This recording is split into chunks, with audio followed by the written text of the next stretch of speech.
Hare Namo Krishna Yadavaya Namo Lokam Shrimate Sundara. Hare Krishna Vancha Kalpatarobhyasya Kripa Sindhubhya eva cha patitanam pavanebhyo Vaishnavebhyo Namo Namah. Ananta Koti Vaishnav Vrind ki jai, Srila Prabhupada ki jai. Hare Krishna. I welcome everybody to Bhakti Sangha mid morning call. May I know who all joined this morning? Hare Krishna Mataji, Dandavat Pranams. All glories to Srila Prabhupada, all glories to Guru Maharajas and all the assembled Vaishnavas. This is Kirtida Sundari Dasi. Hare Krishna, I welcome everybody to Hare Krishna, Kirtida Mataji, Dandavat Pranam, all glories to Srila Prabhupada. Thank you so much, Mataji, for joining and giving your sweet association. Hare Krishna. Hare Krishna, is there anybody who would like to introduce themselves? Hare Krishna Mataji, Dandavat Pranam. Please accept my humble obeisances. All glories to Srila Prabhupada and Shri Guru and Gauranga. All glories to the assembled devotees. Yashamati from Chicago. Hare Krishna, Yashamati Mataji, Dandavat Pranam. All glories to Srila Prabhupada. Thank you so much, Mataji, for joining and giving your sweet association every day and chanting so beautifully. Thank you, Mataji. Hare Krishna, Radhika Mataji. Please accept my humble obeisances. All glories to Srila Prabhupada, Mr. Guru Maharaj, and all the devotees. This is Komadiki Dasi from Baltimore. Hare Krishna. Hare Krishna, Komadiki Mataji, Dandavat Pranam. All glories to Srila Prabhupada. Thank you so much, Mataji, for joining and giving your association and beautiful chanting, Mataji. Hare Krishna. Hare Krishna, Vinita Gandharvika Mataji. Thank you for your warm welcome. This is Preeti Vilasni Devadasi from California. Hare Krishna, Preeti Vilasni Mataji, Dandavat Pranam. All glories to Srila Prabhupada. Thank you so much, Mataji, for joining and giving your sweet association. Hare Krishna. Mataji, is Radhika Kasturi Mataji there on the call? Did I start early or? No, it's okay. You can keep getting introductions later. Okay, Mataji. Is there anybody who would like to introduce themselves?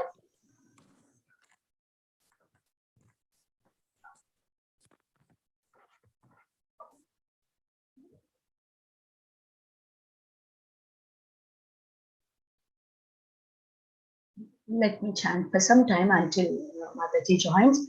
Jai Shri Krishna Chaitanya Prabhu Nityananda Shri Advaita Gadadhara Shri Vasadi Gaura Bhaktivinoda. Hare Krishna, Krishna Krishna, Hare Hare, Hare Rama, Rama Rama, Hare Hare. Hare Krishna, Krishna Krishna, Hare Hare, Hare Rama, Rama Rama, Hare Hare. Hare Krishna, Krishna Krishna, Hare Hare, Hare Rama, Rama Rama, Hare Hare. Hare Krishna, Krishna Krishna, Hare Hare, Hare Rama, Rama Rama, Hare Hare. Hare Krishna, Krishna Krishna, Hare Hare, Hare Rama, Hare Krishna, Krishna. Hare Krishna,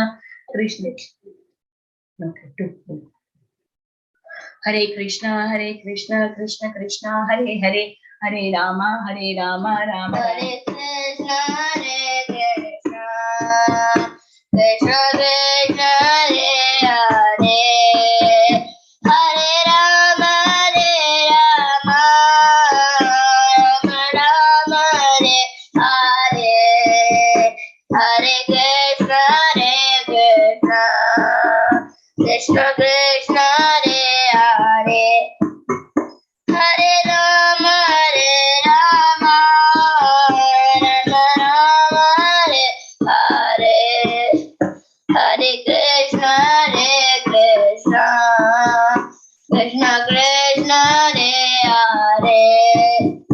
Hare Rama, Rama,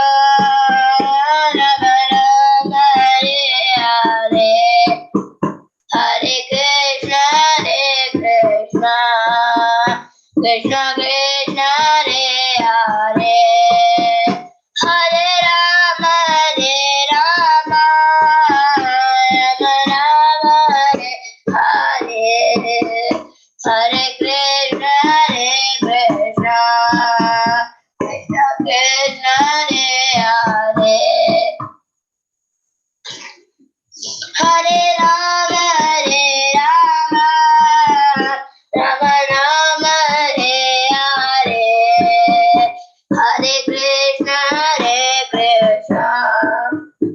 Krishna Krishna Hare Hare Hare Rama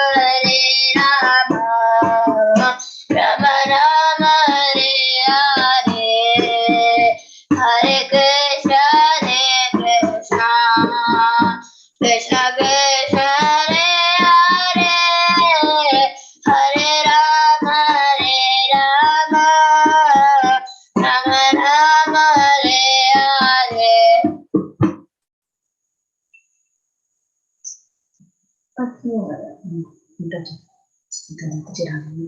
Hare Krishna Krishna Krishna Krishna Hare Hare Hare Rama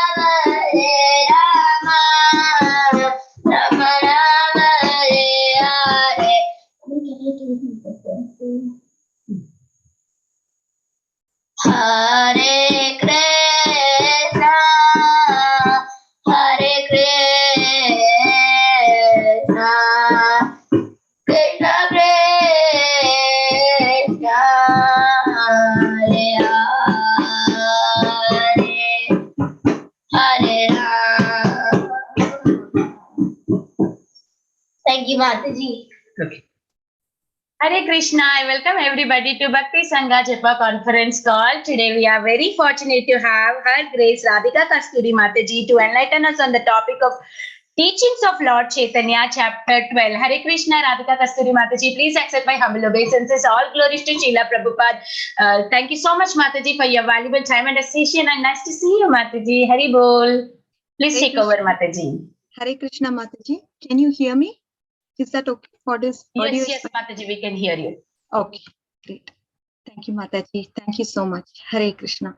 Om Adhyana Timirandasya Jnananjana Shalakaya Chakshurum Militam Yena Tasmai Shri Gurave Namaha Nama Om Vishnu Padaya Krishna Prashtaya Bhutale Srimate Bhakti Vedanta Swamin Niti Namine Namaste Saraswati Deve Kauravani Pracharine Nirvishesha Shunyavadi Paschaita Deshatarine Shri Krishna Chaitanya Prabhu Nityananda Shri Advaita Gadadhara Shivasadi Gaura Bhakta Vrinda Namo Mahavadanyaya Krishna Prema Pradayate Krishnaya Krishna Chaitanya Namne Gauratvishe Namaha Panchatattvatmakam Krishnam Bhaktarupa Swarupakam Bhaktavataram Bhaktakyam Namami Bhaktasaktikam He Krishna Karuna Sindhu Deenabandho Jagatpate Gopesha Gopika Kanta Radha Kanta Namostute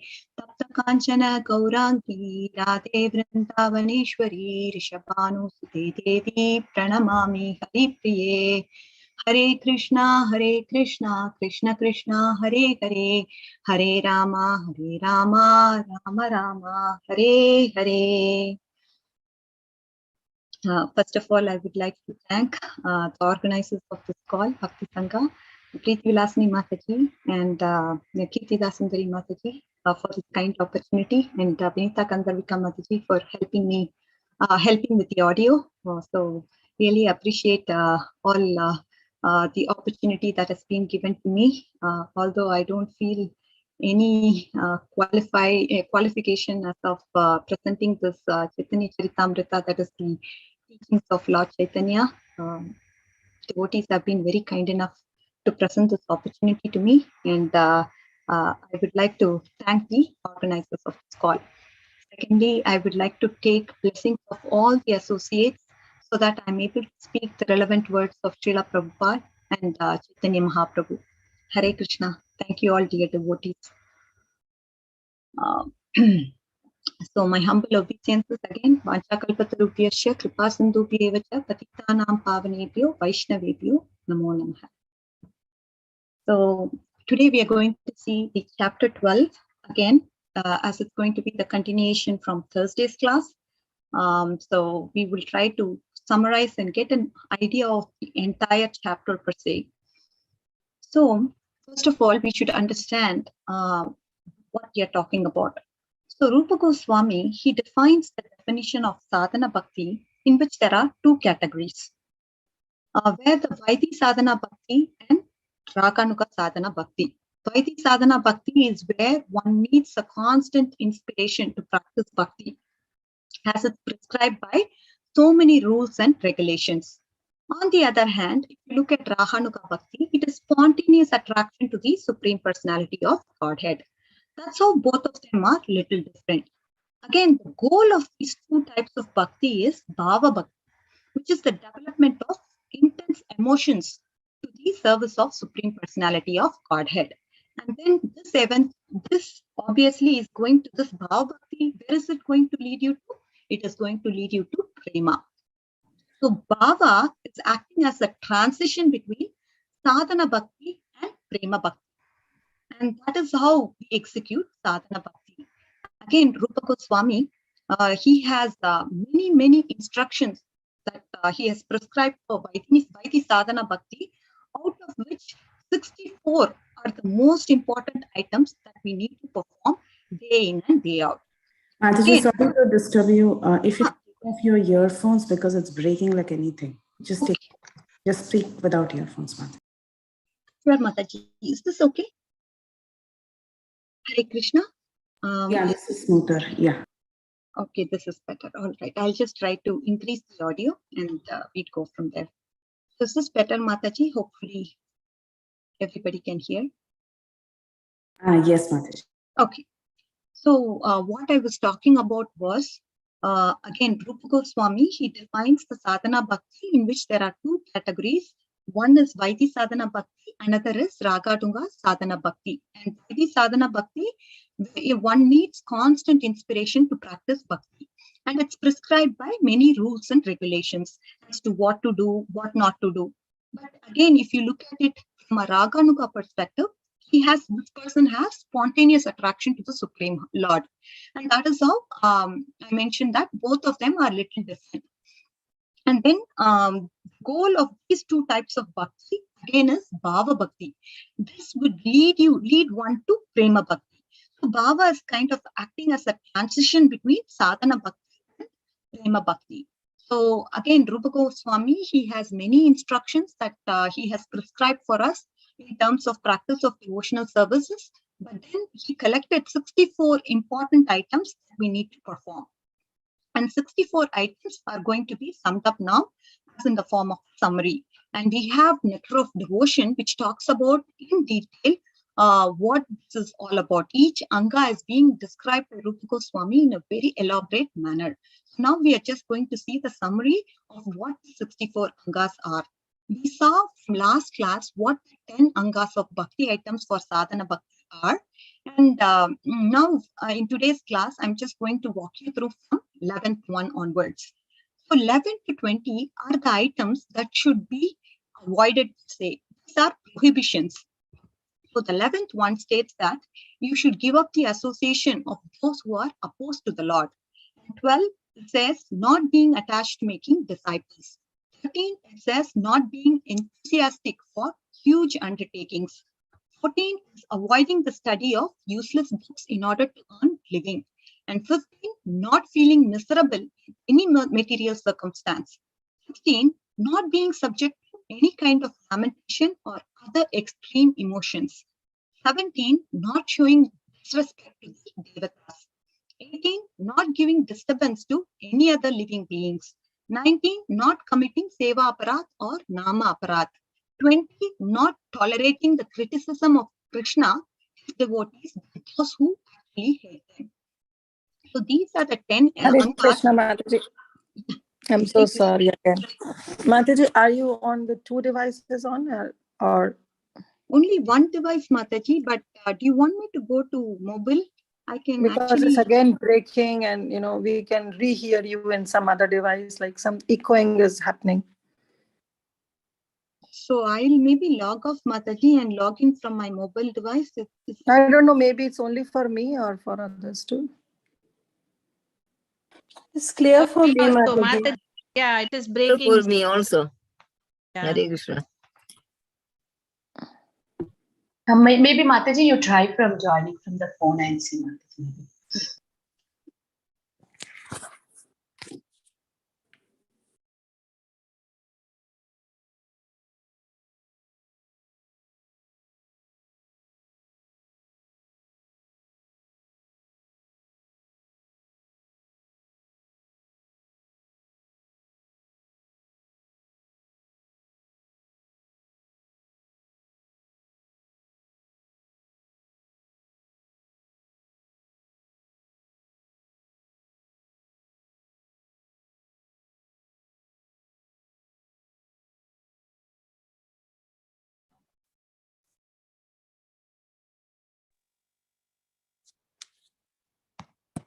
Hare Krishna. Yes, Mataji. Is this okay, Mataji? Better.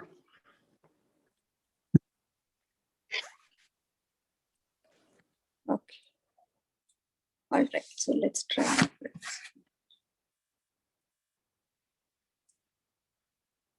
Okay, so we have talked about 11 to 20, which is how to, what we should avoid actually. So what are the prohibitions that we need to do? And then there are 44 angas that we have to do as per the occasion. So they may not be very instant at every moment, but as and when the occasion arises, we need to actually perform the rest of the 44 angas. So now, out of these 44, the 11 are for whole body. So what do you mean by whole body? What are some of the things that we can do? So like Rupa Goswami suggests, we can have the 21st one says actually marking the body with Vaishnava symbols. 22 actually says marking the body with the symbols of the Lord's names. 23 is wearing the garlands, flowers, and sandalwood offered to the deity. And 24 talks about dancing before the deity. 25 is offering respects on the ground. And 26 is rising up to see the Lord. And 27 is following behind Lord's procession. And 27 is following behind Lord's procession. And then 28 is going to the Lord's residence and circumambulating the Lord as his dham, performing archana, performing mental services to the deity. So these are the 11 items that can be done with the whole body. And then we see there are 5 items that we can use our voice for, like singing to the deity, singing in a group, performing japa, offering the words, and then reciting prayers. So these are the 5 items that we can do with our voice. And then there are 7 items that we can actually do with our senses, out of which 2 items are for taste. That is tasting the food offered to the Lord, and then tasting the foot water of the Lord. And then there is 1 item for smell, which is smelling the incense and the flowers that are offered to the Lord. And then there is 1 item for touch, which is touching the deity of the Lord. And then there are 2 items for sight. What are the sight items? Seeing the deity of the Lord and seeing the archana or the festivals of the deity. So this is something that we can do with our eyes. And hearing the name, form, qualities, and pastimes of the Lord, like how we are doing now, hearing Krishna Katha, right? So this is an activity of hearing. And mind items, so accepting the mercy of the Lord, remembering the Lord, meditating on the Lord, acting as a servant for the Lord, thinking of him as a friend, offering oneself to the Lord, and then offering all the best items to the Lord, making some efforts for the Lord and surrendering onto the Lord. So these are items that can be done with our mind. And then there is Tadiya Seva, which includes serving to Tulsi Maharani, studying the scriptures, living in Mathura, serving the devotees. And then there are 3 mixed items, that is holding festivals according to one's means, and then observing Kartika Vrata, observing Janmashtami, and other special occasions. So these are all the ways that which Rupa Goswami suggests that we can discharge our devotional service. So we have seen 59 of them. And then there are final 5, which is most potent items that are repeated, but they are most potent. What are those 5 potent items? That is, one is deity worship. Another is Srimad Bhagavatam, daily having the Srimad Bhagavatam, and association of devotees, especially like-minded devotees. Then 4th one is Nama Sankirtan. And then 5th one is having festivals in Mathura, Mayapur, Vrindavan, Holy Dham. The Madhura Mandal per se.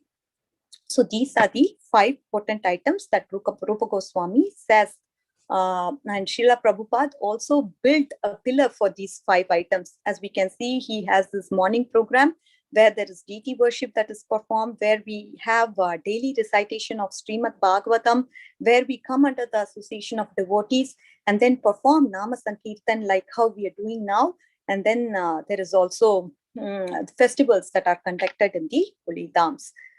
So this is how Prabhupada has given it for us as a gift. And with these items, the point here is that these are very potent items. Eventually, by the practice of these five things, the 5 potent items in devotional service, Rupa Goswami, he says that a bhava bhakti can be invoked in a person. So that is how much potent these are. So for the purposes of this class, what I was thinking was we will go over these 5 items in a little bit a deep manner, and understand what our acharyas have to say, because these are most potent items. I thought it would be a best use of our time to actually discuss through these 5 items and then see a little bit about what the other chapter talks about also. So we will go now. Mataji's, hope this is clear. Yes, perfect, Mataji. Wonderful. Okay, so the first item here that we are going to talk about is power of serving the deities. So we see that Chaitanya Mahaprabhu, he has selected Rupa Goswami as the one who has to broadcast his teachings in a significant way. Srila Rupa Goswami was revealed from within his heart the teachings of Chaitanya Mahaprabhu. So when Rupa Goswami is teaching, we can understand that these teachings are actually coming from who? Chaitanya Mahaprabhu, because he is the one who has revealed all the teachings in his heart. And obviously, the Lord is so merciful. He wants to be compassionate to his devotees. He wants to bring glory to his devotees. This is how we can see that Chaitanya Mahaprabhu has actually given mercy to Rupa Goswami, and he has revealed all this knowledge in his heart. And the teachings of Bhakti Rasamrita Sindhu, which is taught by Rupa Goswami, we can understand that it is due to the mercy of Chaitanya Mahaprabhu. And let's understand what Rupa Goswami is actually saying about power of serving the deities. He says, "Oh my friend, if you desire to enjoy with your friends and relatives, then don't look upon the form of the Lord called Govinda, who is wandering near Keshi Tirtha on the bank of Yamuna river with a slight smile on his lips, posed with 3 bends in his body, eyes glancing everywhere in a crooked fashion, flute placed on his red lower lip like a tender bud and shining gloriously with a peacock feather." So Rupa Goswami, what is he saying here in this enigmatic sort of prayer? It is told by one gopi to others. And what the gopis talk about is that they are saying, if you're still attracted to material life with family and friends and things of that sort, then you should not go and see this person who's playing this flute on a Keshi Ghat. So what is he meaning by this? You should not go and see this person, Krishna, who's playing this flute in Keshi Ghat. What does it mean? It is actually an indirect glorification. So what he says through this is, if one does this, what will happen? If one goes and sees the beauty of Krishna, the beauty of Krishna is so attractive, right? It is so attractive that he will be captivated by seeing Krishna, his beauty, all these material infatuations that he has, he will no longer be attached to those material things. So indirectly, what he is saying is, please go and visit Keshi Ghat, because what will happen through that? You're going to get free from all the material attachments. By going to Keshi Ghat, all the material attachments, infatuations that you have with friends, families, relatives, everything will go away. So this is what he's saying. So indirectly, he's saying, go and see this person in Keshi Ghat in Vrindavan. And because of that, you're going to actually get free from material attachments. And this is told in a poetic way, as you can understand, but also in an opposite way. And poetic things, if you see, there is always the indirect way to convey, not just the meaning, but convey the sweetness also. So this is how Rupa Goswami Pad is actually glorifying Lord Krishna, his beauty, and and saying that, see, please go and worship this Lord. So deity worship actually gives sensory, I would call it as sensory experience of the Lord per se. So we can touch the deity, we can see the deity, we can bath the deity. So there are so many things that can be done through deity worship. And through this, Rupa Goswami Pad is actually getting the glories of deity worship for us. And so again, that is the potency of serving the deities. And if we have a desire to enjoy, then we should not go to the bank of Keshi Ghat. And through this, he's saying that Keshi Ghat on the bank of river Yamuna, you should go and have darshan of Govinda Dev, and that way you will become indifferent to all the material attractions. So this is what will happen to you. And what about Srila Prabhupada? What about Srila Prabhupada? What does he say about deity worship? He says, by worshipping deities at the home, you will forget all the relationships of so-called friendship, love, whatever that you have with the society, you are going to forget. The duty of every householder, he says, is to install deities at home and begin worshipping the deities with the family members. And what is this going to save you from? It is going to save you from getting yourself involved in so many useless kind of activities, like going to cinemas, going to parties, smoking, drinking, and all of that. So he wants us to avoid these useless activities by actually performing deity worship at home with the family members. This is how Prabhupada actually stresses the importance of worshipping the deities. I know many of you in this call are so fortunate enough to actually serve the deities in the temples. And again, I don't have the facility here in Folsom, California to do the same, but definitely hanker for deity worship at some point in my life.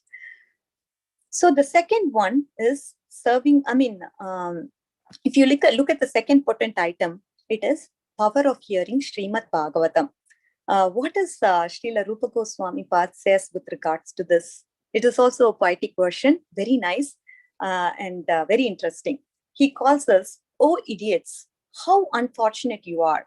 I think that you must have been hearing all the syllables one by one of the verses of 10th canto of Bhagavatam, because your ears are now denouncing the most auspicious goals of Dharma, Artha, and Kama, and even decrying the fourth goal of liberation, which is most blissful." So what is he saying through this? So Rupa Goswami, he's indicating, oh idiot, having taken shelter of the Srimad Bhagavatam, and you're especially hearing the 10th canto word by word, line by line, very seriously, very attentively. And because of it, what have you lost interest on? You have lost interest on hearing about Dharma, Artha, Kama, and Moksha. You have given up the attachment of karma, jnana, goals. Other goals that you have, right? Karma, you have lost interest on. You have lost interest on jnana. You have lost interest on yoga. So don't do this. So here also, if you look at it, what is supposed to be glorified, Rupa Goswami Path is actually criticizing. So indirectly, he's saying, if you want to become indifferent to the goals of Dharma, Artha, Kama, and Moksha, then what you should do? You should please hear the 10th canto of Srimad Bhagavatam. What is going to be attained by hearing the Srimad Bhagavatam? All of Krishna's pastimes are glorified in Srimad Bhagavatam, especially the 10th canto. In other cantos also, we have the pastimes of various avatars being discussed. But if you look at the 10th canto of Srimad Bhagavatam, exclusively it is discussing about Lord Krishna's Vrindavan pastimes, Mathura pastimes, and Dwaraka pastimes. So you should definitely start hearing this 10th canto of Srimad Bhagavatam. And by that process, all these four goals you're going to become indifferent to them. And this is what will happen to you. This is the power of hearing Srimad Bhagavatam. So this is the understanding that Srila Rupa Goswami Pad gives us through this Bhakti Rasamrita Sindhu for hearing of Bhagavatam class. Okay, now moving on to the association of like-minded devotees. I always cherish being in Bhakti Sangha with like-minded devotees who have similar goals and similar interests. So definitely I wanted to bring that point out before we actually get on to this topic. Again, I would like to elaborate this with an example so you can understand this clearly. So we need association of like-minded devotees. Say, for example, if I'm a book distributor and I associate with a person who is a temple construction, who's into temple construction, then I say that one of the important services is book distribution.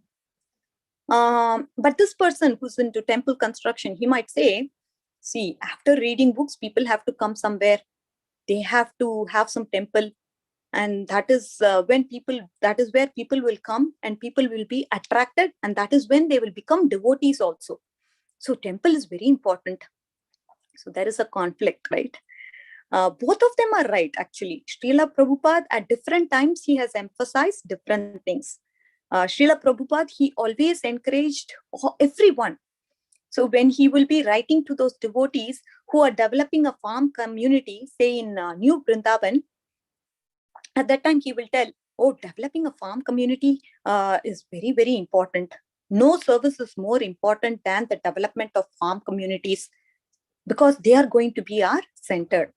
And then when there is, when there was a Gurukul that was starting in Dallas, Srila Prabhupada will write to the Gurukul administrators. He will say, these children are Vaikunta children.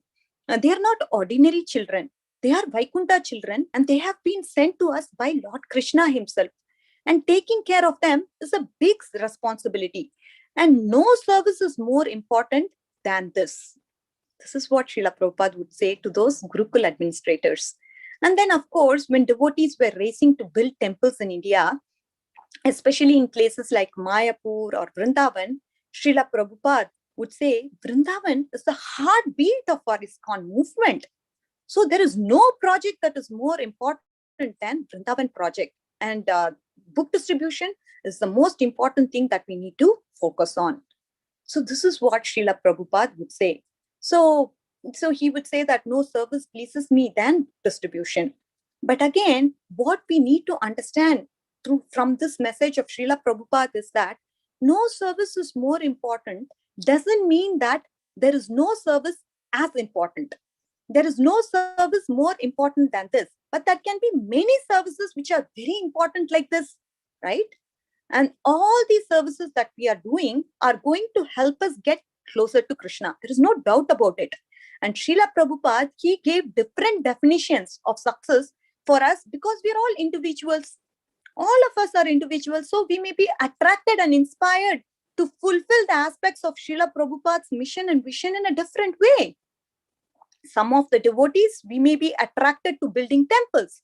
Some of us will be interested in developing farm communities. Some of us would be interested in publishing or helping with Back to Godhead magazine. So different people have different inclinations. So they may be inspired to do different things for Krishna as a service. So we must be broad-minded enough to recognize that others have different definitions of success that are different from mine. I may have a different goal or different criteria for success, for measuring my success. And another devotee, he may have some other parameter to measure his success. So we are all individuals. So when we meet devotees, what we should do? We shouldn't try to impose our definitions of success upon them, or we should not let them impose their definition of success upon us. That means if we have taken some guidance from senior Vaishnavas and we are doing a service which is helping the mission of Srila Prabhupada in some way, we should be confident that I am serving Krishna and I will make spiritual advancement or some sort of tangible contribution to this. Even if it is not, any service that we do, it's always small, but there is a significant contribution that we are doing that we must recognize. So in that way, each individual is different and we have to actually get inspiration by being with like-minded devotees. This is what is the message. Whenever we say like-minded devotees, this is what is the definition of like-minded devotees. And that is why I just wanted to clarify this through an example so you can understand what like-minded devotees actually mean. So let the difference of opinion of the devotees on different aspects of our mission not bother us. We are steadily marching towards the mission of Srila Prabhupada, helping the mission of Chaitanya Mahaprabhu's movement in some way. And we should go forward, getting the association of like-minded devotees in that way. So in this way, if we have attraction to people with same mentality, same attraction, same kind of desires, then we will be able to get inspiration from each other, right? So that is the point. That is how we need to take association of devotees.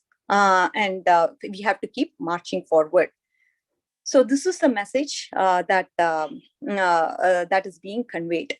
And then, so again, Krishna, we are all individuals and we all have different perspectives to things. And Krishna is an infinite individual. And Krishna, he can reciprocate with us according to our individuality, right? And he would also reciprocate with somebody else according to their individuality. So Krishna can attract anyone and everyone. So this is how we can actually move forward with our devotional service. So this is the point I wanted to bring about for association of like-minded devotees. And then coming to the power of chanting the name of the Lord. So that is very important in our movement. So what is Srila Rupa Goswami Pad says with regards to this? He says, ever since I have heard Narada singing the names of Krishna, which pacify my ears, my heart has become completely blissful, fixed in an unprecedented state of prema. So material existence, it has a burning effect with its pain, and hearing the chanting of the names relieves the person of this material suffering. So when holy names, I'll just try to explain what Srila Rupa Goswami Pad has said through this beautiful point on Nama Sankirtan, or the power of chanting the name of the Lord. So when the holy names are chanted by great devotees like Narada, what happens is that those who hear those names of the Lord that is coming from the pure devotee of the Lord, their heart actually becomes blissful by hearing the names of the Lord. And they also forget all the material sufferings. This is the understanding that Srila Rupa Goswami Pad is giving here. So ever since I have heard from the great sage Narada the names of the Supreme Personality of Godhead, it actually pacified my ears, and my ears became completely blissful. And I am fixed in the state of prema. This is what the power of chanting the holy names of the Lord can do. And when we chant along with the Maharajas, when we have this physical association, and when we hear the names, we may get the teeny tiny bit of bliss that Maharajas have, right? That happens when we are in the association of great devotees of the Lord. And when they chant the names of the Lord, it is so blissful. So which is what is the understanding. There is also another verse from Srimad Bhagavatam, which says 4.30.35. It says, when the pure topics of the transcendental world are discussed, the members of the audience, they forget all kinds of material hankerings, at least for the time being.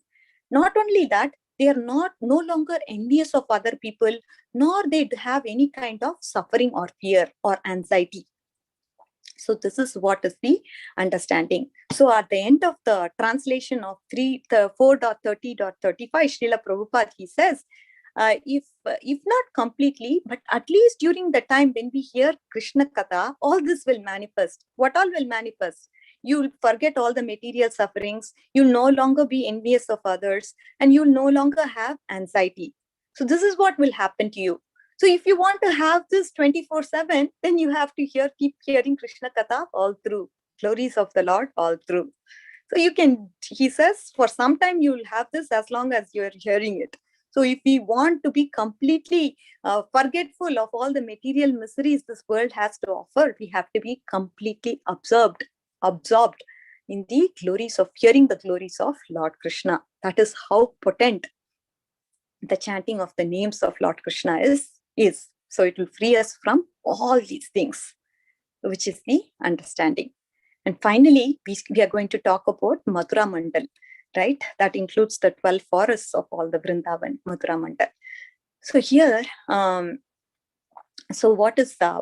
let's actually talk about it in a little elaborate way, because it's very important for us to understand what this actually means.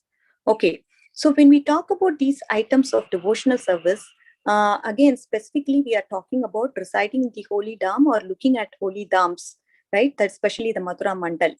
So what happens in these two, when we go to these holy places, what are some of the things we can actually practice, right? That is something I thought would be a takeaway for you from a lessons learned perspective.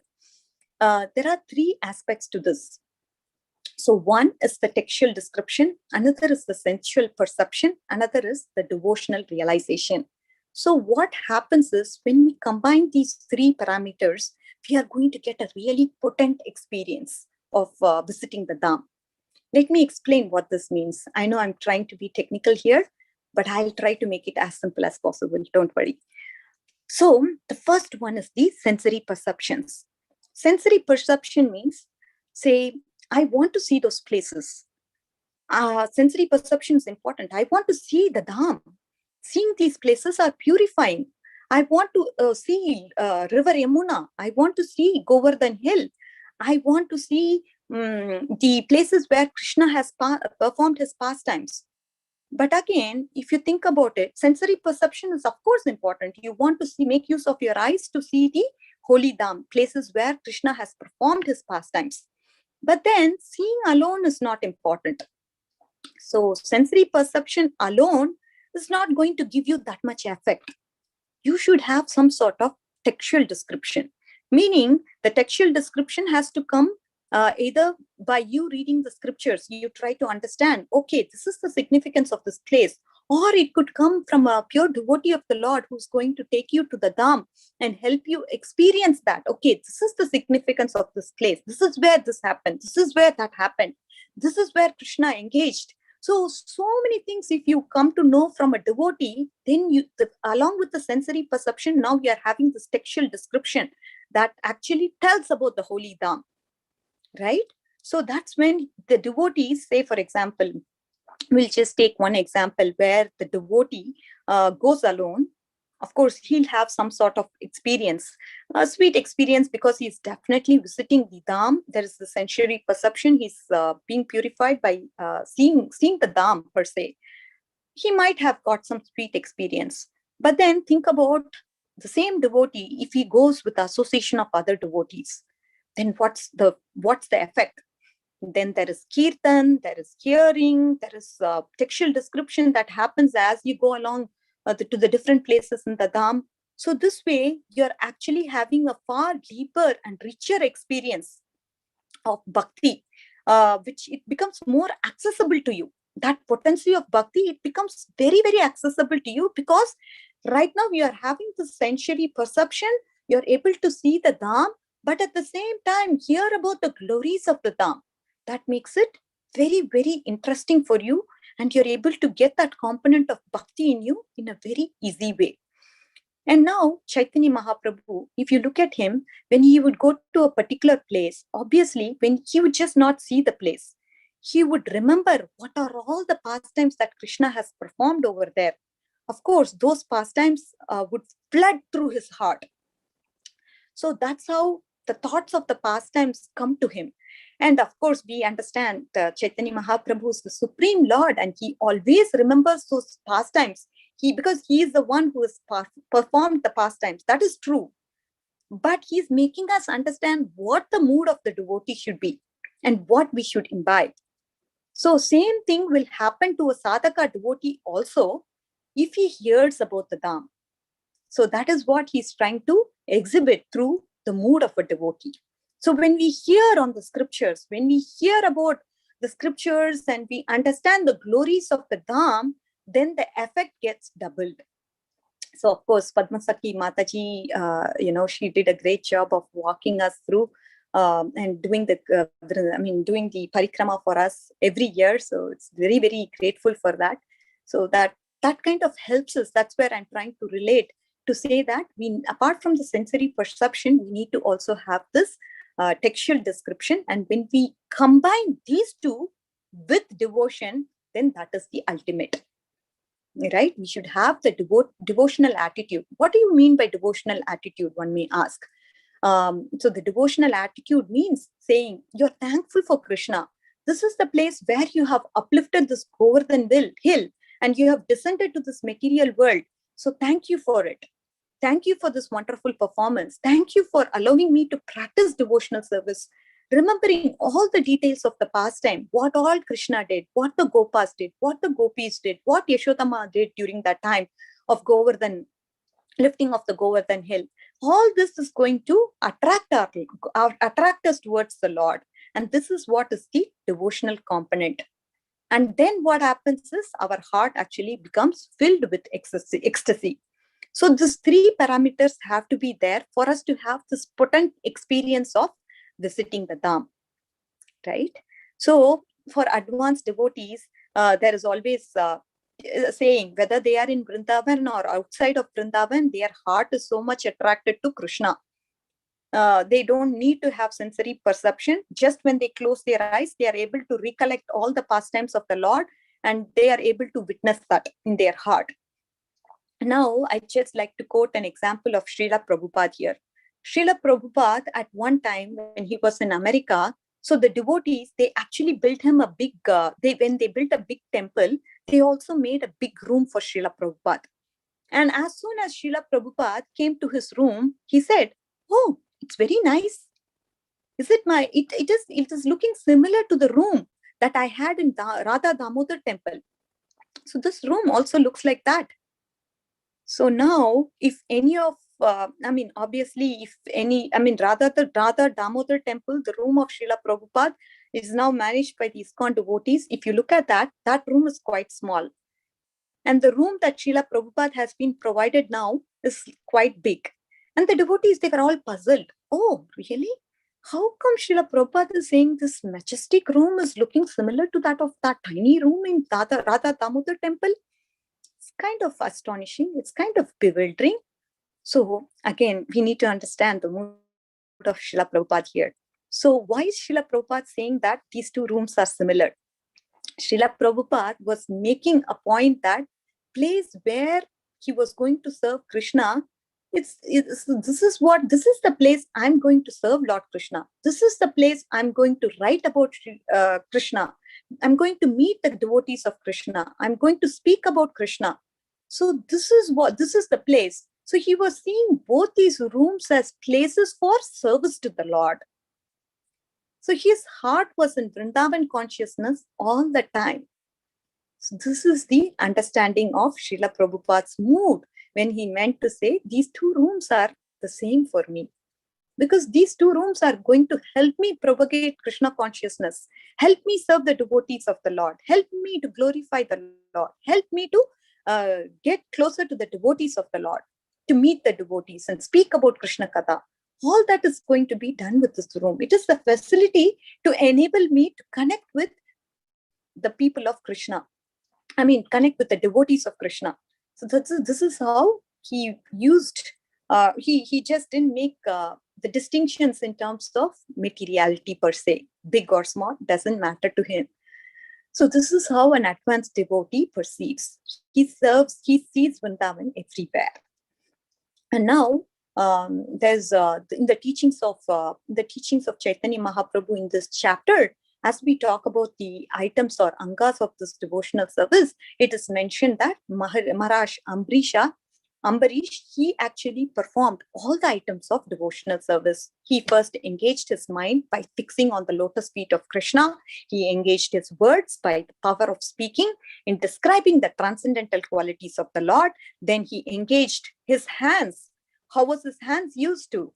He was washing the temple of the deity, and his ears were used to hear about the Lord, and his eyes were used to see the Lord. So like this, all his senses were completely engaged in the service of the Lord. This is the example that we can actually learn from Ambarish Maharaj, where he was using his senses for the service of the Lord, like even the sense of smell, but he was relishing the flowers offered to the Lord. In this way, tongue to taste the tulsi leaves offered to the lotus feet of the Lord. His legs by going to the temple of the Lord. His head by offering obeisances to the Lord. So all the angas of devotional service, Ambarish Maharaj, he considered to follow them in different ways. So this way we can also try to utilize our senses in the service of the Lord. So this is one of the teachings of Chaitanya Mahaprabhu that he brings about. So now we need to understand, why do we have to have these 64 limbs of devotional service? What is the message that we ultimately need to get to, right? So that may be one of the questions that is just popping up in our head. So if you look at it, Madhya Leela, it talks about it. Smartavya Satatam Vishnu Vismartavyo na Jatuchit. So there are many regulative principles in the Shastras and directions that are given by the spiritual master. These regulative principles, they should act as servants to these two principles. What are these two principles that we should, the other principles, other regulative principles should be subservient to these two. So what are these two important principles that we should never forget? One is always remember Krishna and never forget Krishna. So these are the two important principles that we should follow. There are so many regulative principles, Kaviraj Goswami says. But these regulative principles, they should act as subservient to these two principles, which is remembering the Lord, Supreme Lord always, and never forgetting the Supreme Lord. These are the two principles. And the conclusion is that one must act in such a way that he will remember Krishna always and must refrain doing things that would actually make him forget Krishna. So this is the background of Krishna consciousness. If we should never forget Krishna at any moment, meaning any activity that actually makes us forget Krishna should be avoided, right? And any activity that helps us remember Krishna should be performed. This is the understanding a devotee should have. So somehow or the other, we need to increase attachment to Krishna, some way or the other. And Rupa Goswami Pad, he says, Yena tena prakarena mana Krishna niveshayat. So we need to somehow or the other get attachment to Krishna. So now we are going to get into the Madhya Leela, I think 110. It says, O descendant of Bharata, O Parikshit, the Supreme Personality of Godhead, who is situated in everyone's heart as Paramatma, who's the Supreme Controller, who always removes the miseries of the living entities. So he must be glorified and remembered by one to become fearless. So this is a famous answer which is given by Sukadeva Goswami.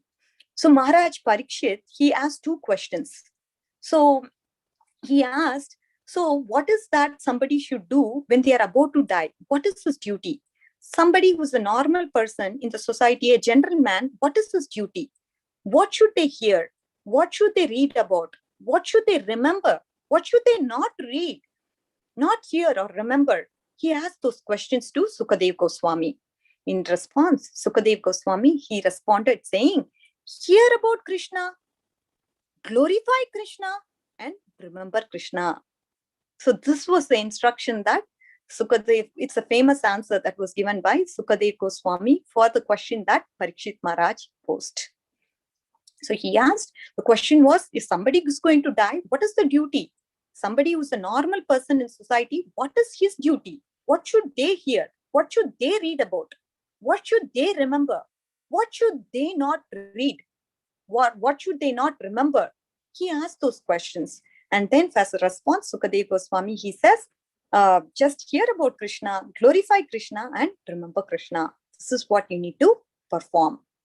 In the same chapter, we also talk about the teachings of Chaitanya Mahaprabhu also talks about qualities, 26 qualities of a Vaishnava. So I thought in this class, maybe we can see a few examples of few of the qualities and try to understand about Chaitanya Mahaprabhu's mood. Okay, so one of the qualities that I wanted to discuss was faultless, nidosha. So a Vaishnava who in words, deeds and mind is completely surrendered to Krishna and he executes the instructions of his guru. This is what he does. An example for this faultless quality is that of Ramananda Rai. Although he used to dress the Devadasis, as we saw, I mean, we definitely saw this pastime. I think it was probably spoken by Kirtida Sundari Mataji, if I'm not mistaken. But anyway, so this pastime talks about Ramananda Rai. He used to personally dress the Devadasis and he used to teach these girls, physically expressing the moods of Jagannath Deva. It has been glorified by, Ramananda Rai has been glorified by Chaitanya Mahaprabhu. So Ramananda Rai was a Mahabhagavat. He was the external associate of the Lord, eternal associate of the Lord. And he possessed no desire of his for his personal sense gratification per se. Though he had to touch these girls who are Devadasis, right, in order to teach them the moods of Jagannath Deva, his mind was not at all disturbed. Even to a slightest degree, it was not at all disturbed. His consciousness was forever rooted to the lotus feet of the Supreme Lord. And that was his mood. He was the eternal associate of the Lord. There was no tinge of personal sense gratification. Unlike the conditioned souls, if they were put in the same situation as to work with the Devadasis, to touch them, but not be able to gratify them at the same time, those two don't work together. This is the mood that they are trying to depict to us so that we can also imbibe that in our personal lives. He was an example of faultless nidosha. Then we can talk about no hankering for material possessions. Here, an example that came to the mind was Kolavecha Sridhar. So he was a banana seller of Navadvip. He was a materially impoverished person. He could barely meet his ends meet. He was a great devotee of the Lord. And in spite of this financial predicament, whatever little he earned, right? Even whatever little he earned, no matter what, how much, out of that, he would donate 50% to Mother Ganga. 50% of this was donated to Mother Ganga. And there was this little boy, Nimai, he would go to the markets and he would bargain with Kolavecha Sridhar every now and then. And finally, the Lord also used to take away the banana leaves from Sridhar without paying him any money. So Chaitanya Mahaprabhu loved him a lot. During the Mahaprakash Leela, Chaitanya Mahaprabhu, he was ready to give any boon for Kolavecha Sridhar. Ask me for any boon, Kolavecha Sridhar. You want the kingdom of Indra, or you want to have some perfections of a mystic yogi? Ask me and you're going to get it.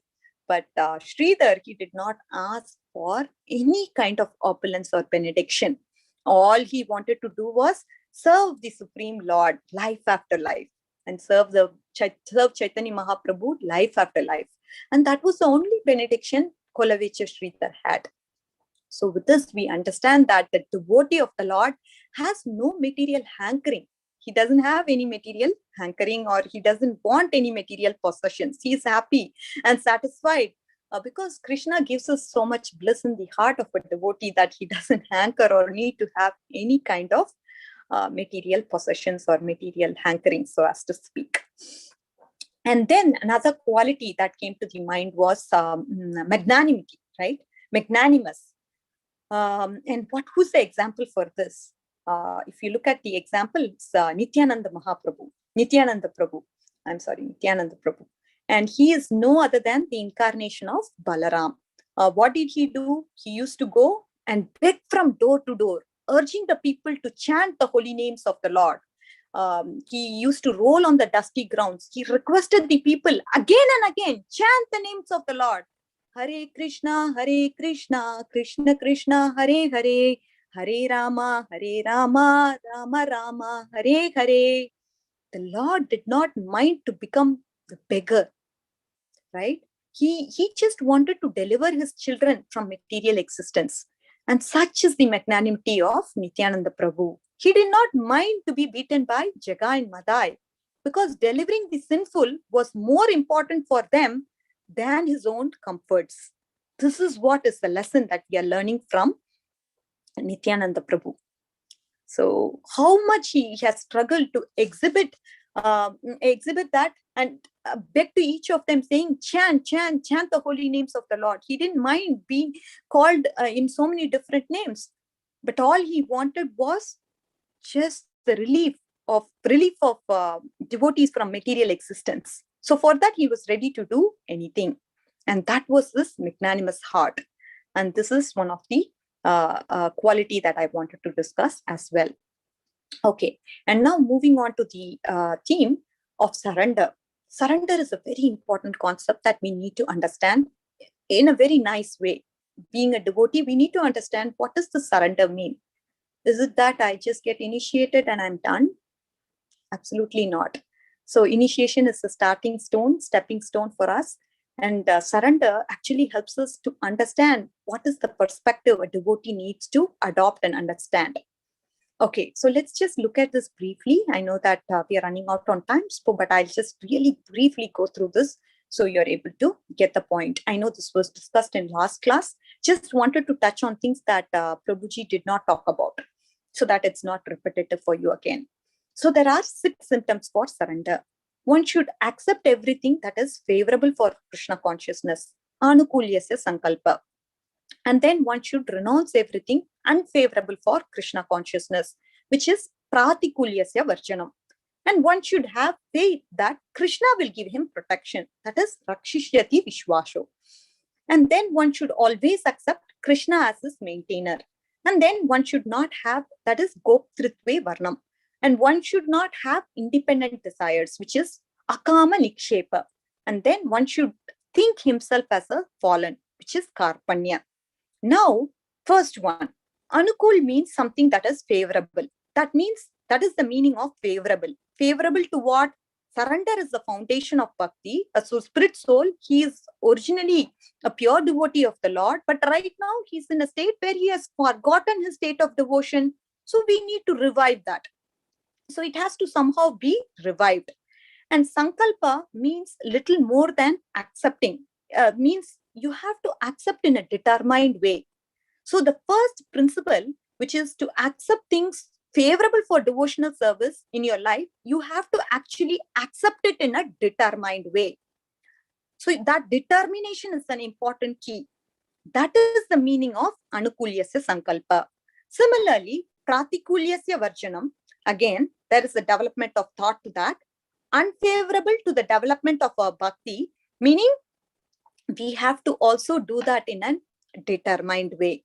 There's no question of acceptance or acceptance of things that is favorable and rejection of things that is unfavorable. There is an element of determined, which is what is important.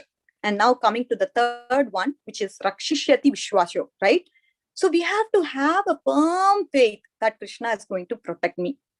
We have to all have that protection. Okay, now we are thinking, okay, our bank balance is going to protect us, our strength is going to protect us, our insurance is going to protect us, our watchdogs are going to protect us.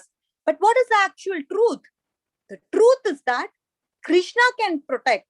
Krishna, nobody else but Krishna can protect.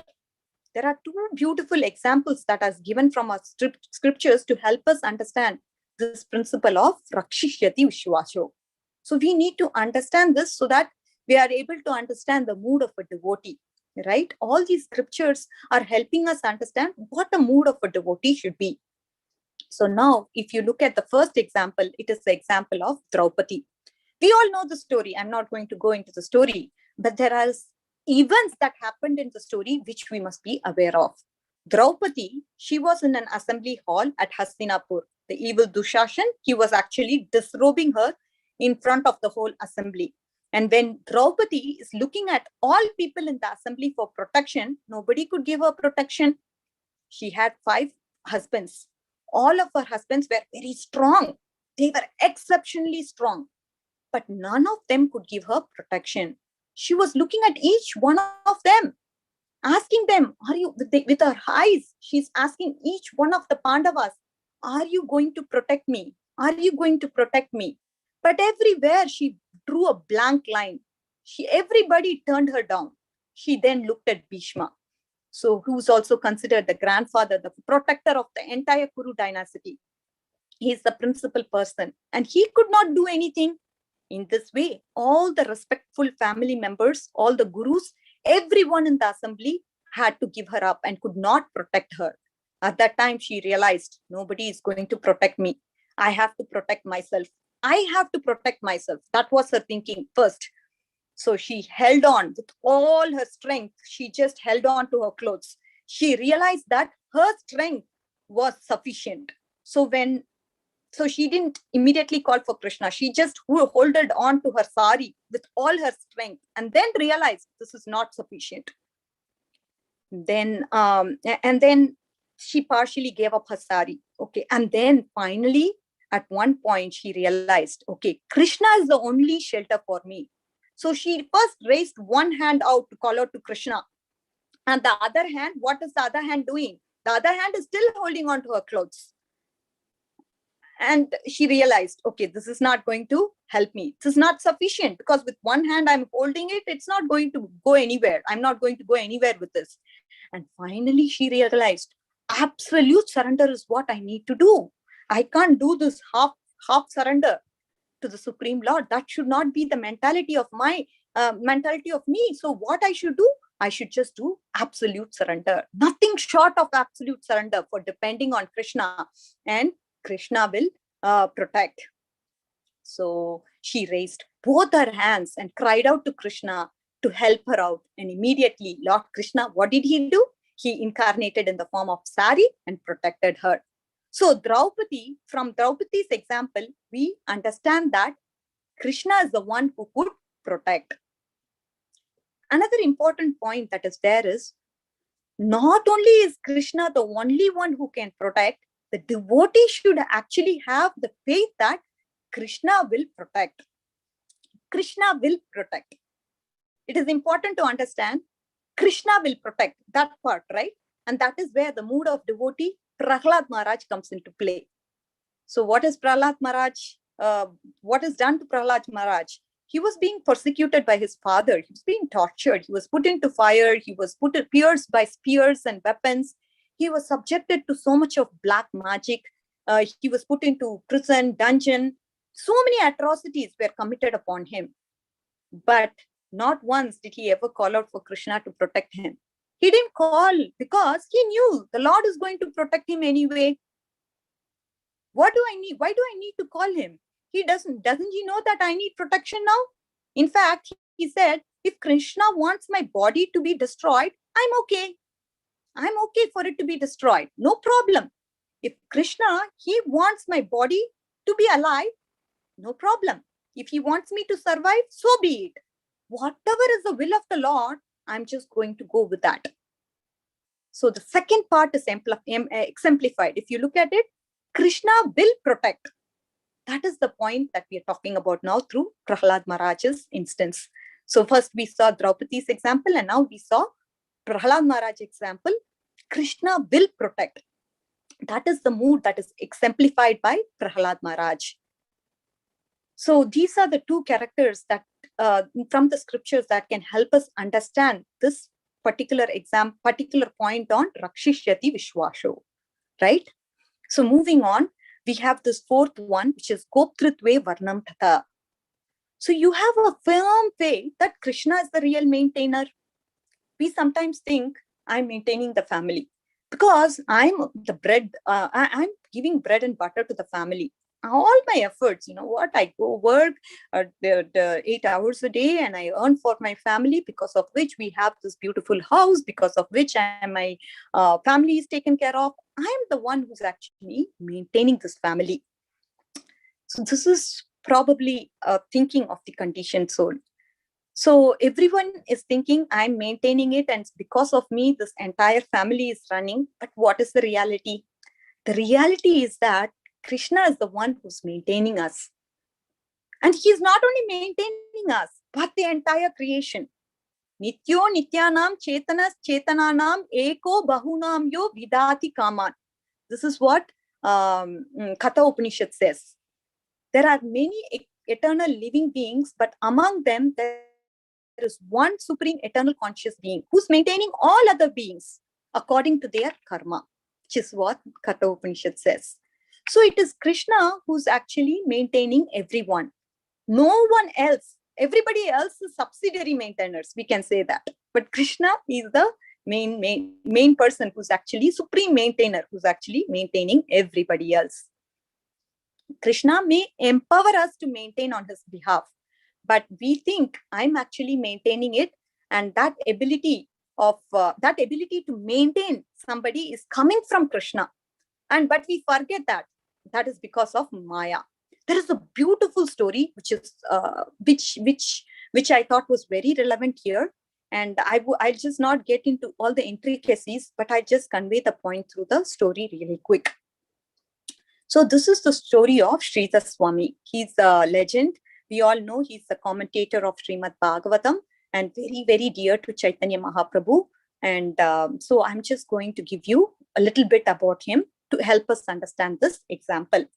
So Sridhar Swami, what about Sridhar Swami? What has happened in his life? Sridhar Swami, before he actually became a sannyasi, he was actually a householder. He was a family man. He was newly married, and what happened was his wife got pregnant. At that time, he decided he wanted to take sannyas, and he approached his wife. My dear wife, I want to take sannyas. Is that okay with you? He came and asked her. And so obviously, it's kind of hard because the wife is pregnant now, and he revealed his mind to the wife, and she was aghast. She said, okay, but at least wait till the child is born, okay? And then you can go. He said, okay, all right. However, at the time of childbirth, the mother died. And now he's left with this child. The child was born, the child was alive and well. The mother died. So now Sridhar Swami, he was now not, of course, he was not Sridhar Swami at that time, but he was wondering, now what has to be done? I have planned to take sannyas. But I see this helpless child in my hand. There is nobody else to maintain him. Who can look after him? Who can take care of him? What is to be done? The only thing is I have to stay and look after this poor guy. What is to be done? Because I have to definitely have to postpone my plans of taking sannyas at some other point in time. Like that, he was thinking in his mind. And then suddenly something fell from the top to the ground. He noticed that it was a small baby lizard that was just born. That was just newly born. This baby lizard, when it fell to the ground, he was actually standing there, and Sridhar Swami was watching this baby lizard. Okay, all of a sudden, what happened was an insect actually came close to the mouth of this baby lizard who was just born. And what did this baby lizard do? He opened his mouth, stuck open his tongue, and he snapped up the insect and put it back into his mouth, and then shut his mouth also. So this is what this particular baby lizard did. So Sridhar Swami was thinking, who taught this baby lizard to do all this, to put his tongue out and then swallow and catch the insect and then put the insect inside, swallow it, and then close the tongue? Who taught him all this? Who's providing food to the baby lizard? The baby lizard did not do any tapasya or any kind of devotional service. Then he understood, oh yeah, it's not chance. Krishna is providing. Krishna is providing everything to this baby lizard who's just now born. So he is providing and maintaining everything for this newborn lizard. So if he is providing everything to this baby lizard, why will he not maintain my child? Why will he not do that? So he had this firm conviction at that time. He simply just walked out of his house, leaving the child alone in his house, and never came back. But by the arrangement of Krishna, one Brahmin couple happened to come by that way just in a few seconds. They heard the cry of this baby. The house was empty, but the baby was crying. And they saw, oh, very beautiful child here. And they came inside and took this baby and saw, nobody is taking care of this baby. Krishna has answered our prayers. For a long time, we wanted to have children. We have been praying to Krishna to give us to give us a child. And now here he has sent us to us. Here Krishna has given us a gift. And they took away the child very happily and looked after him. Because Sridhar Swami had this faith. Of course, it is not recommended for us that we should do it now. Or again, this is just an example for us to show what is the mood of a pure devotee. How strong is his faith that Krishna is the one who's maintaining. And that is the fact. Krishna is the one who is maintaining. We are concerned about our family, lot of things. I'm the maintainer, like that we worry about. Don't worry. Krishna is the maintainer, which is what is the lesson that we have to derive. It is out of our pride and illusion, we think that we are the maintainers. I'm the head of the family. And that pride or illusion should go away, which is the learning through the example of Sridhar Swami. So next is Atma Nikshepa. I'm going to complete it in 5 more minutes. Just bear with me. Atma Nikshepa means to understand that we are not independent, right? we may desire as much as we like, whatever we like, but we are completely and utterly dependent on the Supreme Personality of His God, Supreme Personality of Godhead, to fulfill those desires. You may decide today, okay, I want to become a millionaire, or I want to become like a famous cricket player or basketball player or whatever. You may desire, but you cannot fulfill the desire until Krishna helps you to fulfill the desire. So this is what, even if you want to lift your little finger, even if you have the desire to blink your eyelids, this has to be granted by the mercy of Krishna. Only we are able to do all these things. We can't take it for granted. We are dependent on Krishna even for blinking our eyelids. So this is what is the point to say Atma Nikshepa means to understand that we are not independent. Krishna desires. I mean, the thing is, we desire, and Krishna, he doesn't take away our desire. Krishna doesn't desire on our behalf. He fulfills the desires based on how much we deserve. What is his, how much does he deserve? Does he deserve this? Like that, based on our deserving capability, that is how Krishna, he fulfills the desires of us living entities. So we are utterly dependent on Krishna for everything for that matter. So this is what is the understanding of this. And then finally we have Karpanye. Karpanye means one thinks very lowly and lowly of himself. He feels humble and meek. To think oneself thoroughly useless in this material world is what is the understanding that we need to have from Karpanye. You are just useless in this material world. That is what your thinking should be. But everyone in this world teaches you how great you are, how nice you are, how capable you are, how fantastic you are. So like that, everybody tries to hype you out. So this is what the whole world is trying to do to you. But the devotees of the Lord, they will teach you, you are such an insignificant speck in this creation. You're just the 1,000, 1 by 100,000, 10,000, 1 by 10,000 of the tip of the hair. That is the size of the spirit soul. So what do you have to be proud of? You're nothing, right? You're nothing. You're just an insignificant speck. Therefore, mood of a devotee is to seek protection, right? So when Arjuna was frustrated in Bhagavad Gita, his own solutions could not help him. Finally, he surrendered to Krishna, and Krishna is whom helped him, right? He was thoroughly confused. His own solutions did not work at all. And Krishna was the one who helped him when he surrendered onto him. So the mood of a devotee here, as it's exhibited by Chaitanya Mahaprabhu through his Shashtakam prayers, is that obviously we need to, the thing is, we need to understand that we are insignificant speck, and we have to be humble and take the mood of shelter to Krishna. This is what our Chaitanya Mahaprabhu teaches us. So through this, we see that the mood of humble humility and humility comes into play when we follow through the aspects of surrender. So when we understand the mood of Chaitanya Mahaprabhu through the Sishtastakam prayers, we will be able to understand what the mood of humility is. So we would try to apply all these 6 principles of Sharanagati. This is what is surrender. And again, it can be a theoretical thing now, but slowly with practice, if we follow consciously what this means to us, then we will go a long way. And again, Chaitanya Mahaprabhu says that Tadviti pranipatena pariprakshena shevya. So he says you have to approach a bona fide spiritual master. You have to inquire from him submissively and menially. And that is how this truth is going to be revealed to you.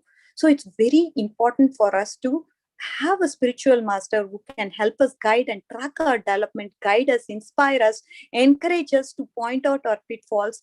And thereby, Krishna, he says, you can't take surrender directly onto me. No, it's not possible. You have to first surrender to a devotee of mine. He's a representative. He's the spiritual master whom you have to surrender. And he's going to teach you how to surrender onto me.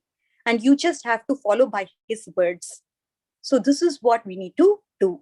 And finally, I just want to say, if you look at the deities of Chaitanya Mahaprabhu and Lord Nityananda Prabhu, how do you see them? What position they are? What is their pose? With the hands raised, right?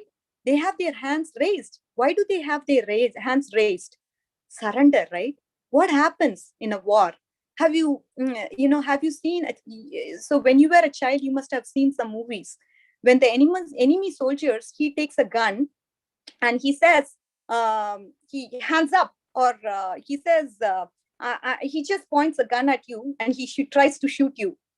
And what do? You just do this, right? And that means you have surrendered now. You don't shoot me. I'm just surrendered person. So you don't shoot me. So what are you saying, Krishna, by actually lifting both your hands up? Krishna, I'm surrendered to you.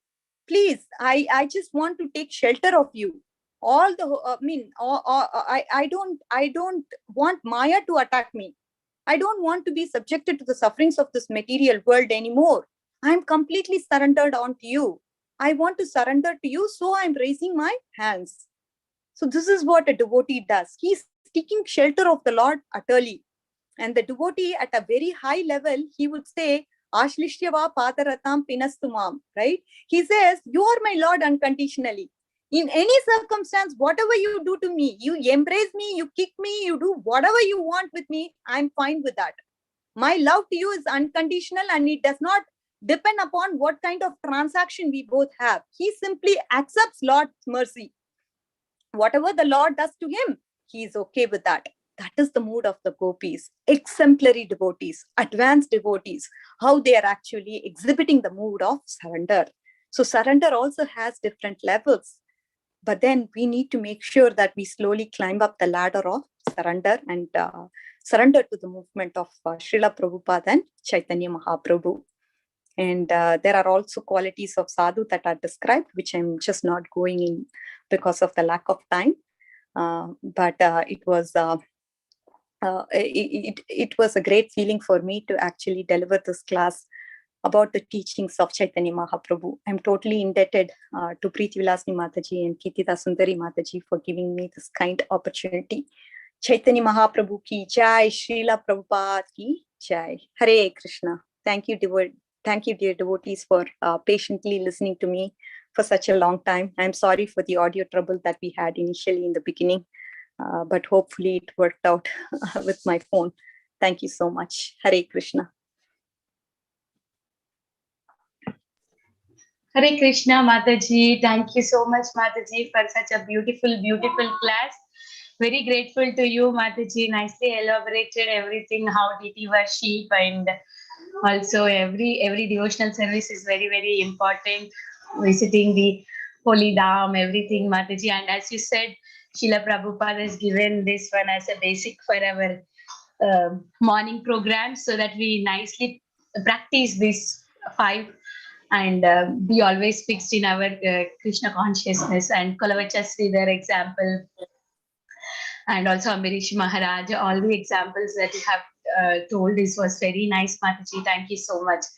Hare Krishna. Hare Krishna. Hare Krishna, dear Radhika Mataji. What a brilliant class, I should say. You did a fantastic justice to the entire section of this Chaitanya Charitamrita, and of course, taking from the teachings of Lord Chaitanya. And it was very, very well presented, a very well organized class, and the way you took us from the entire do's and don'ts, and then finally coming on to the 5 main points of bhakti. And of course, the Sharnagati, the 6 principles, and very, with all the pramanas, with all the clues from Bhagavatam quoting, it was a fabulous class, Mataji. I really enjoyed every sentence of your class. It was amazing. The only thing, I don't know, the point that I want to bring it, that all these teachings actually were given to Sanatana Goswami. But later it was taken by Rupa Goswami and added to Nectar of Devotion. But all these teachings of regulative principles and the 5 principles, everything was given to Sanatana Goswami by Lord Caitanya. Yeah. Yes, amazing class, Mataji. Amazing, amazing class. Thank you. Thank you for your service. Hare Krishna. Thank you for the opportunity, Mataji. Without you, I'm not here. So I really appreciate this opportunity to talk on this topic and really feel privileged and blessed, Mataji. Hare Krishna.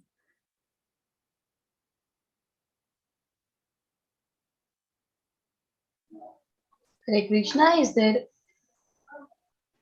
Hare Krishna Mataji. Hare Yeah, Krishna. Thank you so much, Mataji. Such a beautiful class, so much to learn. And when you were talking at the first point, like, you know, the 5 points, and you were talking about deity worship, I was just remembering how Bhishma Dev, while instructing Yudhishthir Maharaj at the time of his passing away before, and he was saying the last point, he said, you know, to the simple, it's the purport, last few lines, he says, this is 1:9:27. He says the simple process of pleasing the Lord for the householder especially is to install the deities of the Lord at home. By concentrating on the deity, one may progressively go on with the daily routine work. And then he goes on other things. So this is such a wonderful point when you said about the deity. Yes, of course, we have temple deities, and also at home, then the home also feels like a temple. So thank you so much for bringing out that point. And also on Sridhar Swami's that Chipkali story, the lizard story, it is so wonderful. Same with Narada Muni also, we see the mood when the mother passed away. He took the same, you know, he thought, okay, this is an opportunity, and did not wait for people to gather and, you know, keep him back in the material world and doing the duties.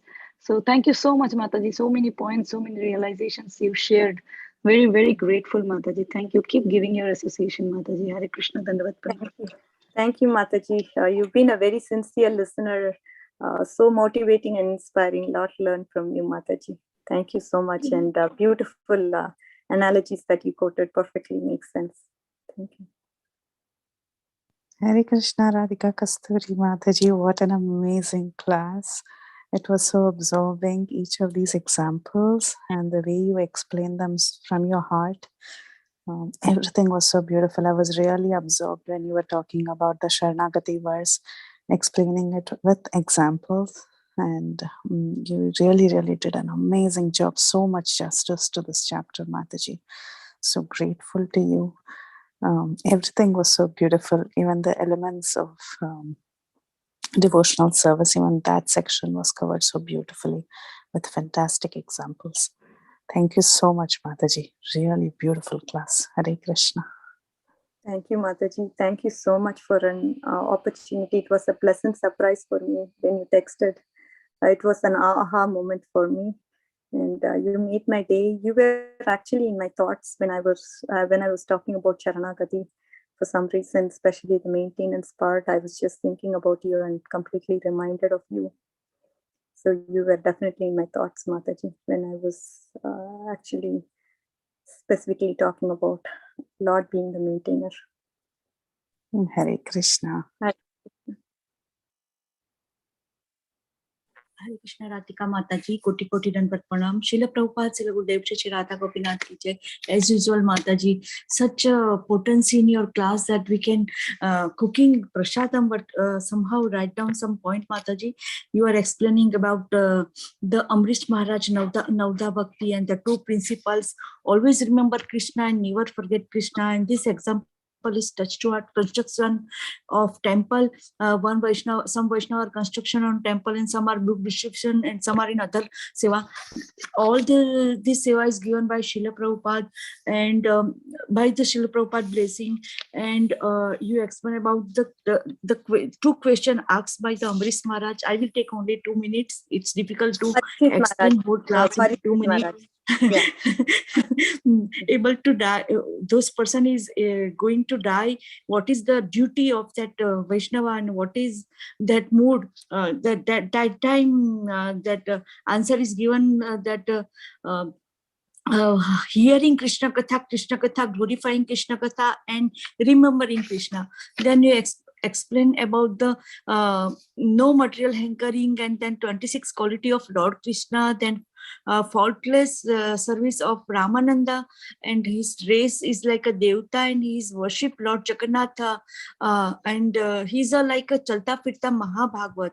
And you explain about the eternal association of Lord, mode of Shri Jagannatha, lotus feet of Lord Krishna and Shrimati Shri Radharani, then not hankering, no material than Kolovich Sridhar story that Lord Krishna, Nima is always asking, unke saath bargaining karte the, sometimes not given money, and he said that I will give a kingdom of Indra and so many wealth, but Kolovich Sridhar said that please, every time I will shout Lord Krishna and Srimati Shri Radharani, when we hear from HG Radhanath Maharaj, HG Indradhanu Maharaj, HG Sachidanandan Maharaj in Mayapur Dham, I don't have that potency, but the tears is not stop, Mataji. And the Nityananda Prabhu, he's the incarnation of Balrama, पर वो हर घर घर में जाके Krishna conscious देते थे, and like अ बेगर भीख मांगते थे कि please chant Hare Krishna Krishna Krishna Hare Hare Ram Ram Ram Hare Hare. So what should our mood to serve Srila Prabhupada, Shri Nityananda, Shri Chaitanya Mahaprabhu, then Jadai Madai, then Draupadi. He is asking from the Pandava, Guru Maharaj, Bhishma Pitamaha, and lastly he said Govinda, Govinda, and then he understand only Lord Krishna will protect us. So this is for us, Mataji. The material difficulties came in our life, that time only Lord Krishna and Srimati Shri Radharani wants to हमारी जो position है spiritual भक्ति में, उसको up करने के लिए more and more difficulties came in our life, so become more sincere in bhakti. That's why in devotees life so many difficulties came, so that we can accept like a Draupadi and Srimati Shri Kunti Maharani. And Sarnagati, Sikh Sarnagati Mataji touched to heart, Prahlad Maharaj story, Amrish Maharaj story, then Sridhar Swami story in childhood, that lizard example, Mataji. We think that, we have to earn and we have to serve our family. No, Krishna will arrange everything if you are earning or not earning. Our duty is to serve Srila Prabhupada. Then whatever capacity is given by Srimati Shri Radharani and Lord Krishna, whatever seva they are given, we have to engage ourselves in that seva. And then Karpaniya, you explained about the shawl, that is the ekdam chota sa 10,000 part of the hair is the soul. And Srila Prabhupada room is so small in Sridham Vrindavan Dham. One thing touched to heart, Mataji, that whatsoever mood, whether you are staying in California or Atlanta or any abroad, but devotees just thinking Sridham Vrindavan Dham 24 and 7 days and 24 hours, so that that is touched to heart, that we should not think that I am in abroad, if I am in India, then no, they 24 and 7 thinking about how to show Srimati Shri Radharani and Lord Krishna, and they are in the Leelas of Sridham Vrindavan Dham. Yes, we are not qualified to enter in Dham, Mataji, but association of Vaishnava is very important in our life. Koti Koti Dandavat Pranam, Srila Prabhupada, Srila Gurudev ki jai, Shri Radha Gopinath ki jai. Wonderful class, Mataji. All credits goes to you and Mataji. It's not necessary that some Mataji ask that I am not in this. No, initiation is just only by the lens of our Guru Maharaj we get the initiation or Brahman initiation. You are so qualified, Mataji. Koti Koti Dandavat Pranam. Koti Koti Dandavat Pranam to HG Priti Vilasini and HG Lalitangi Mataji and other Vaishnava who train you so nicely, Mataji. And your desire to shout Srila Prabhupada, always you are reading or hearing Krishna Katha, Krishna Katha, Krishna Katha. That's why only we can hear whatever you teach us. Koti Koti Dandavat Pranam. Srila Prabhupada, Srila Gurudev, Shri Radha Gopinath ki jai. Very blessed Gopi Mataji. Hare Krishna Dandavat.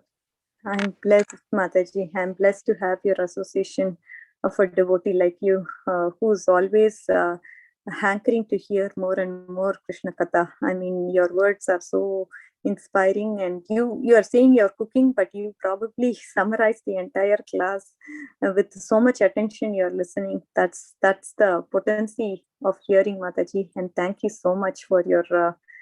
You just made my day, Mataji. Thank you so much. Hare Krishna. Thank you, Koti Koti Dandavat Pranam. Hare Krishna.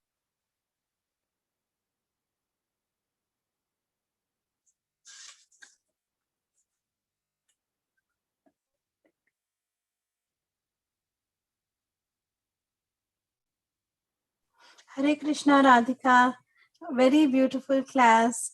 It was so nice, as beautiful as you're looking. Very nice class. You went over almost like a summary, of the nectar of devotion, the first wave. So thank you so much for that. Hare Krishna. Thank you, Mataji, for your time. So sweet of you to come and attend my presentation. Really feel blessed, Mataji. Thank you so much for always encouraging me. Really appreciate all your nice words. It makes me inspired, get inspiration always from you. Thank you so much. Hare Krishna. Thank you, Radhika, for the beautiful class. Thank you, Hare Krishna. Hare Krishna. Hare Krishna Mataji, what a wonderful class. So many examples and stories, and I like how you covered with examples in depth about the 6 process of surrender, and also all the points before that. So nice, Mataji. Very, very riveting and very wonderful class. Thank you so much. Hare Krishna. Thank you, Mataji, for always your blessings, your prayers. That makes me who I am today. Thank you so much for always, encouraging me to do more. Hare Krishna.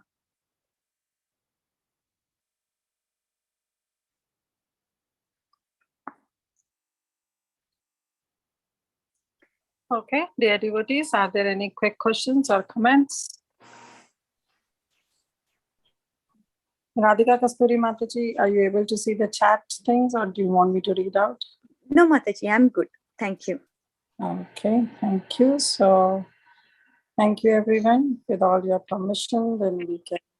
Oh, Vinita Gandharvika Mataji, are you there? Yes, Mataji, I'm there. Go ahead. Yeah.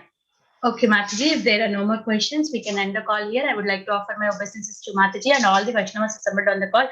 Vancha kalpatarubhyasya kripa sindhubhyev cha patitanam pavanebhyo vaishnavebhyo namo namah ananta koti Vaishnavrind ki jai, Srila Prabhupada ki jai, Lord Caitanya teachings ki jai, Radhika Kasturi Mataji ki jai. Hari Bol. Thank you so much, Mataji. Hare Hare Krishna. Krishna. Dandavat pranam. Thank you everyone for joining today's class. Again, we will Hare Krishna.